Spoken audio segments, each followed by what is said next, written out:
Be not elated at any excellence which is not your own. If the horse in his elation were to say, I am beautiful, it could be endured.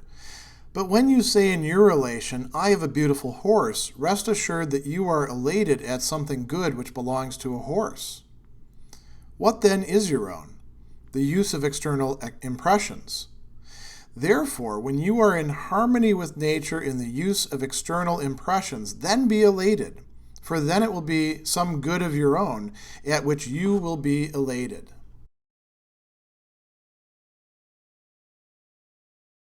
Chapter 6 stresses a disjunction that Epictetus has already introduced in the Enchiridion between that which belongs to us or is in our control and what is external, what is, in many respects, quite literally, none of our business, certainly not our affair.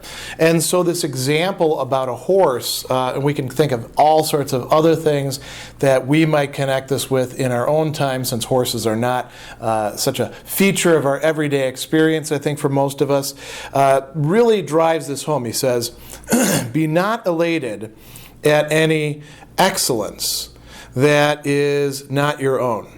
Literally, that belongs to something else.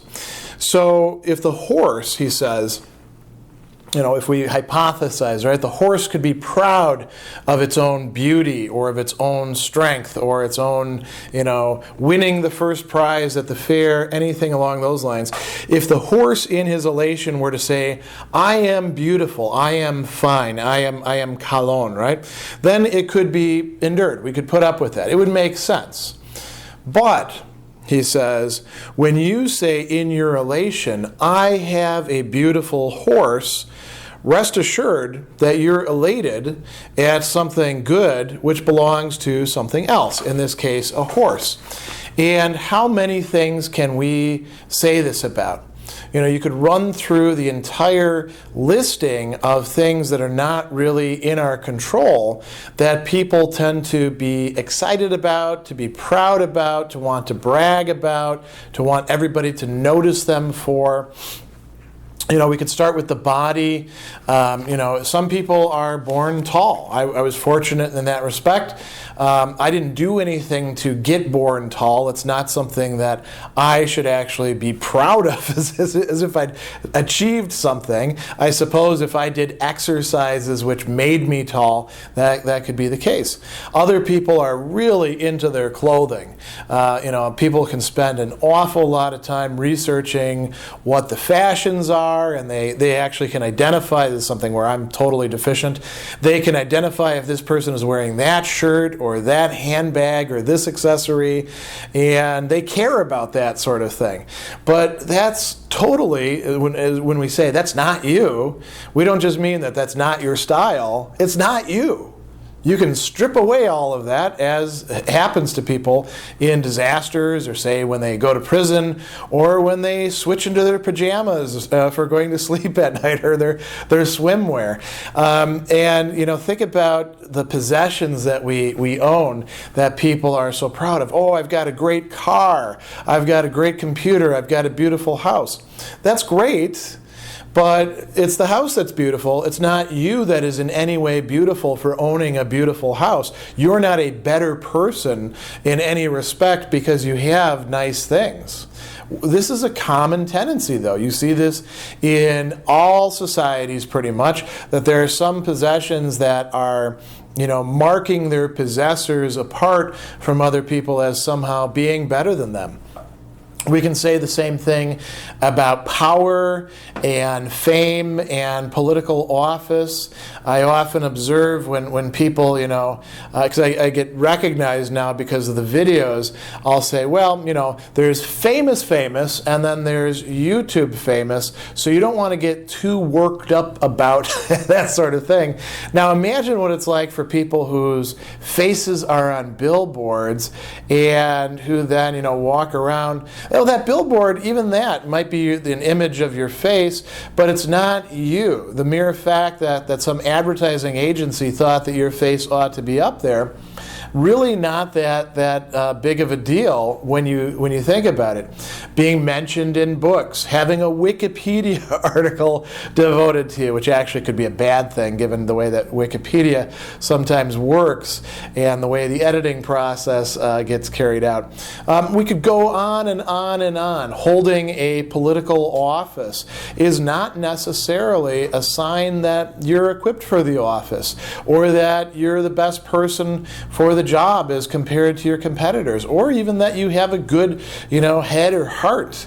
So to be elated, to be worked up, to be excited, to be proud of things that don't really belong to you, that's a problem. Why? He says, well, what is your own? And notice that he only talks about one of the things that is our own, one of the things that does in fact belong to us, but it's a really central one. And this is what he calls the use of external impressions, or the chresis, that's the word for using, also means the way in which we use things. And then external impressions or appearances are fantasia. So what really is our own? The ways in which we respond to what is coming in from the outside. How do we use them? Do we use them well? Do we use them poorly? Do we respond to them in a thoughtful way that could be, at least to some degree, rational? Or do we immediately jump to all sorts of conclusions and then, get angry, get upset, get anxious? All of these are possibilities for use. And Epictetus will stress that although external things themselves are indifferent, our use of them is not. Our use of them is very important. Our relationships with other people, that is a matter of fantasia, which then we can use as well. Fantasia can also be not necessarily external, but inside of ourselves. How do we think about our own selves? That is indeed up to us. How do we make use of the ideas that we've taken in and internalized and made our own? How do we make use of Stoic philosophy? All of that is a matter of what is really in our power. And if we want to feel proud about anything, that's what we should feel proud about. So he says, therefore, when you are in harmony with nature in the use of external impressions, then be elated. Don't be elated. Don't think a lot of yourself because you have a great house. Think a lot of yourself if you actually can use that great house in a proper way so that you're not just wasting that wonderful resource that's been given to you. Likewise, if somebody or a lot of people think well enough of you to entrust you with political office or, to be in a position of responsibility in some institution, then make use of that and make the proper use, and then you've got something to be proud of. If you've got a great body, that's great, but what about your mind? What about your soul? That's what you want to attend to. So this is some classic, Stoic advice. He's saying, then it will be some good of your own, what really belongs to you, at which you will be elated. If you're going to be proud, if you're going to be elated, if you're going to be worked up about something, let it be the things that really do, in fact, fall within your purview. Just as on a voyage when your ship has anchored, if you should go on shore to get fresh water, you may pick up a small shellfish or a little bulb on the way. But you have to keep your attention fixed on the ship and turn about frequently for fear lest the captain should call. And if he calls, you must give up all these things if you would escape being thrown on board all tied up like the sheep. So it is also in life. If there be given you, instead of a little bulb and a small shellfish, a little wife and child, there will be no objection to that. Only, if the captain calls, give up all these things and run to the ship, without even turning around to look back. And if you are an old man, never even get very far away from the ship, for fear that when he calls, you may be missing.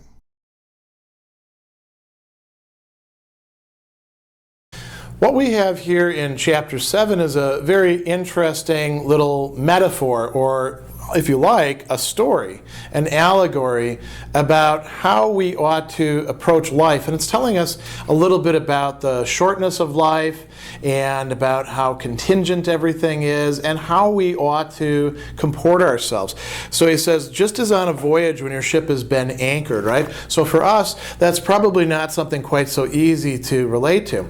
We might think about when you're at the airport and you're waiting for your connecting flight, or when you're on a road trip and you've parked and you're waiting, or taking a bus or a train or anything like that.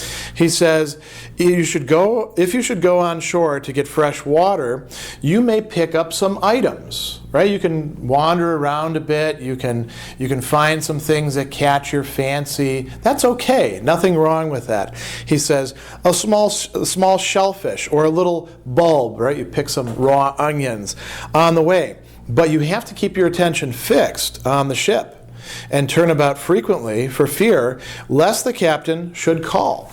So you don't want to wander off too far. And you might actually say at this point, well, wait a second. If this is a metaphor about life and how we ought to be living it, wouldn't it be nicer if once they let us go ashore, we never come back? Why should we listen to the captain? Well, because as we're going to see a little bit later on, when you get called back, you don't really have a choice about it. Death, when it comes, is going to find you either prepared for it or not prepared for it. So he goes on and he says, when the captain calls, you must give up all these things if you would escape being thrown on board and all tied up like the sheep. The sheep or other livestock don't really want to travel, and so what they do is they tie them up and then they just throw them on board. So you can approach your life and its end and the things that fill your life, all these considerations, you can do that in a thoughtful way, in a way that's going to allow you to be prepared for when you do meet your end. Or you're going to be dragged, essentially, as we say, kicking and screaming, and get thrown on the same deck anyway. If you're going to die at a particular time from a particular reason, and there's a whole discussion that could be had about Stoics and fate, but we don't need to go into that here. But if you're going to die, what will matter at that point is whether you're ready for it or not, whether you have a good death or not. So we do pick up a lot of things along the way. All you need to do in order to see that is go into somebody's automobile and see all the stuff that's accumulated in it. Or look at a house. If somebody owns a house, go down in their basement or wherever else they're storing all the stuff that they haven't figured out what to do with it. Look at their junk drawer, right? And you're usually going to find there's a lot of things that have not been taken care of and are not in order. And, many people die. It's not so much about possessions, although perhaps they die without a will and their heirs have to fight over things. But a lot of people die and they haven't really attended to their relationships. They haven't adequately looked at what's going on in all their different connections with other people, with their family, with their friends, with their neighbors, with other people that they're involved with. They avoid thinking about these sorts of things because they would rather focus on the living than on what's going to happen eventually.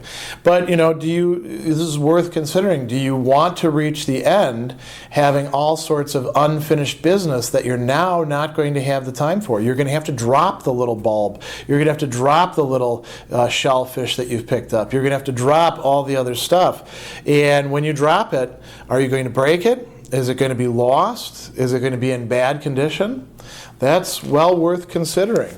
So he goes on and he says, so it is also in life. If there be given you, instead of a little bulb and a small shellfish, a little wife and child, there will be no objection to that. That everybody's fine with being given things, only if the captain calls. Give up all these things and run to the ship without even turning around to look back. If they're in good condition, they'll do fine. You're going to have to leave them behind no matter what. So, You have to cultivate a certain level, you might say, or attitude at least of, or at least inclination or wish for detachment, because sooner or later everything that you have will in fact not be taken away from you, but as he says later on, be given back. So he says, if you're an old man, never even get very far away from the ship, for fear that when he calls, you may be missing. So particularly when we're old, and Epictetus, at the time that he's teaching, describes himself as an older man. When we're old, we have to think about this even more, because our time, ironically, the longer we live, the shorter our time gets, right? We have a much longer stretch behind us. The young have much more time ahead of them, even though they have very little time behind them. So this is a good metaphor. It can help us to, if we think about it and reflect upon it, it can help us to structure our life in ways that are going to be helpful for us and allow us to approach things that we normally think of as calamities, like death, with a certain measure of tranquility. Do not seek to have everything that happens happen as you wish, but wish for everything to happen as it actually does happen, and your life will be serene.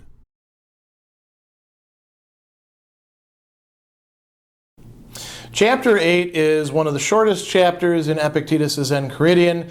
It is, in fact, one of those dogmata or, sayings or ways of thinking about things that you want to have ready at hand when you encounter difficulties. I mean, you could look it up in the book, but it's so short that you could easily memorize it and then have it available as a resource. So don't seek to have everything that happens happen as you wish. And the Greek for that is thela, what you want things to be, what your will is.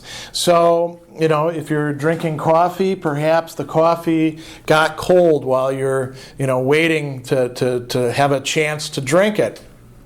Well, you'd like for it to be warm, but in order to do that, you've got to go warm it up, right? It's not going to magically do that by itself. But coffee being cold is not really that big of a deal in the grand scheme of things, is it? So don't seek to have everything that happens happen as you wish, but here's where a reversal takes place, and this is something that we can, in fact, do. Wish for everything to happen as it actually does happen, and your life will be serene. You will actually be content. You will be happy. So you might say this is telling you, hey, you should just, whatever happens, just suck it up and get used to it. That's not actually willing that things be the way they are. That's not an attitude of, you might say, detachment and letting things be. That's actually being resentful that things aren't the way that you want them to be, but realizing that you can't force them into the mold of your own wish, will, desire, however you want to put it. So it's not a reactive attitude. It's rather a acceptance of things as they are, and going beyond mere acceptance and willing that things be the way they are. It's an affirmation. So we can do this in a lot of respects. One way that he doesn't talk about here, but I think can be quite helpful, is you've got the coffee, and you say, oh, the coffee's gotten cold. Oh. Well, cold coffee is, pretty good. Sometimes we like iced coffee. It's not quite iced coffee at this point, but it's on its way. And, I may not be tasting exactly the flavors that I like so much in hot coffee, but, there's also flavors that when the coffee cools you taste in a different way, and I kind of like those as well. Now, not everything can be so easily worked on upon that way so that we find the good side in everything. But we can realize that things work the way that they do because that's the way the world is arranged. That's the way that the world is set up. So, for example, when we apply for a job, And, we get pretty far along. Nowadays you fill things out online, and then they call you back, and then maybe they Skype with you, and then maybe they say, why don't you come in, and then let's have an interview. And you get there and you find out, well, there's 5 other candidates being considered, and we'll get back to you. And then a week later you get that call saying, well, we've offered the job to somebody else. That's very upsetting. And it's very easy, and I'm speaking from experience here, when you do apply for a job to already engage in all sorts of imaginings. That's what Epictetus calls fantasia, appearances, right? The appearance is, I'm going to get this job. And then all the intellectual, motor work start running, and your emotions start getting involved. You start thinking, oh, I wonder if my office is going to be nice. And I'm going to have some great responsibilities to deal with because that's what they talked about. This will be an opportunity for me to grow. And you start to get quite excited and anticipate having the job. And then you are disappointed. It doesn't go according to your wish, your will. You have a choice at that point. You can maintain your will and say, the world should revolve around my wishes, my desires, and somehow conform itself to them. And if it doesn't do so, that's because it's a bad world. Or you can realize that if there is any badness involved, it's actually in your own viewpoint on things, that you somehow think that everything else should turn around you. I mean, consider this as well. Does everybody else think the world should turn around them? Could we possibly accommodate a world in which the world as a whole and all of its processes had to orient itself around every single person? It would be a complete chaos, wouldn't it? Because sometimes even our own desires, we're not fully coherent in what it is that we want. Our own desires are kind of a chaos and contradiction, or to use Epictetus's constant term for this, a mache, a battle, a conflict within us. So if we decide instead to wish for things to be the way that they actually are, we will free ourselves up to be happy. We won't be affected by outside circumstances disappointing us, by them contravening what it is that we wish, because we will have changed what it is that we wish for. Disease is an impediment to the body, but not to the moral purpose, unless that consents. Lameness is an impediment to the leg, but not to the moral purpose. And say this to yourself at each thing that befalls you. For you will find the thing to be an impediment to something else, but not to yourself.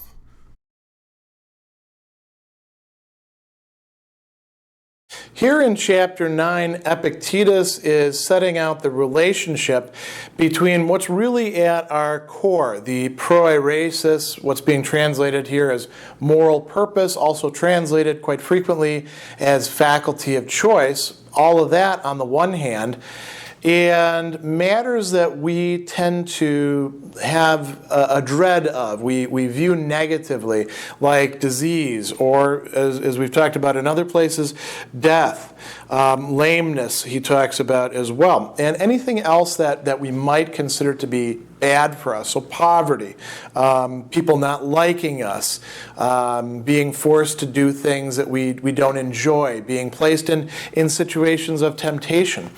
And he says, all of these aren't really impediments to ourselves in what we really are. They are impediments to other things. So he has the example here of disease. Disease is indeed an impediment to the body. Nobody is suggesting that disease is not a bad thing for the body, that it doesn't keep the body from being able to do what it desires to do or ought to do, or its function would extend to it doing. So, for example, if you have heart disease, your heart is being affected, and that doesn't just affect your heart, it's going to affect the rest of your body. If you have, an allergy to eating certain kinds of food, any of you who've experienced that know what that is like. And we could go on and on and on, right? You have a fever, you can't really effectively work, and sometimes can't even think properly, right? You just have to lay in bed until the fever breaks. So disease really does impede the body. poverty does really interfere with you going on a vacation. People not wanting to hang out with you does interfere with you having a party and inviting everybody over. But here's where the key distinction lies. Is that interfering with or impeding you? And the answer is no. Because what you really are is not just your body or your possessions or your online presence or your capacity to have a big blowout bash or anything like that. What you are is what Epictetus is calling here moral purpose, your proairesis, right? So he says that disease is not an impediment to the proairesis, and here's an important proviso, unless you yourself consent to it. As he says here, unless it consents to it, unless it chooses. What is doing the choosing? The proairesis. That's you. You are a thing which can choose. You have a reflexivity to yourself. You can make choices about your own choices. You are capable of self-determination. And that's what makes the whole Stoic philosophy itself have any point to it whatsoever. If you were just a robot, or you were just, living a purely animalistic existence where you're just responding on the basis of your biology and what cues you've learned from your environment and perhaps some level of culture or something like that, but you had no real capacity for choice and for self-determination, there wouldn't be any point whatsoever in Stoic philosophy or really in any moral philosophy. Why is that? Well, because you have the capacity to choose for yourself, you can in fact choose the path that says, you're right.